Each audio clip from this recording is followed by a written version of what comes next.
ఇంత క్రైమ్ చేస్తుంటే మీకు భయం అనిపించలేదా? దేనికి సార్ భయం? ఏం చేస్తారు మీరు?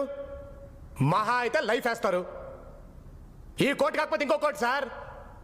100 సెక్షన్లు ఉన్నాయి, 100 ఫిట్టింగ్లు ఉన్నాయి. సార్ ఒక అమ్మాయిని చూడగానే వెంటనే రేప్ చేయగలుగుతున్నావు సార్. మీరు వెంటనే శిక్ష చేయగలుగుతున్నారా? ఇంతెందుకు సార్, తప్పు చేసామని మేము ఒప్పేసుకుంటున్నాం. రేపో ఎల్లుండో 2 రోజుల్లో మీరు మమ్మల్ని ఉరి తీయగలుగుతారా? భారతదేశంలో ఎప్పుడు ఇలా జరగలేదు, 2 రోజులు ఊరు ఎలా తీస్తామని మీరే అంటారు సార్. ఆల్రెడీ ఈ కంట్రీలో ఉరి శిక్ష పడ్డ ఖైదీలు 52 మంది ఉన్నారు సార్. ఏ సంక్రాంతికో శివరాత్రికో ఒక్కొక్కరిని వేసుకుంటూ పోతే మా టోకెన్ నెంబర్ వచ్చేసరికి 25 ఏళ్ళు సార్. ఈ లోపు ఎంతమంది సంధ్యాలు ఎంతమంది దీప్తులు సార్.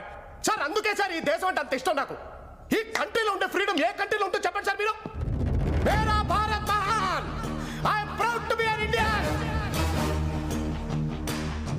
సార్ వీళ్ళందరి ముందు నేను తప్పు చేశానని నిజం చెప్పే దమ్ము నాకుందే. తెల్లారేసరికల్లా మమ్మల్ని ఉరి తీసే దమ్ము మీకుందా?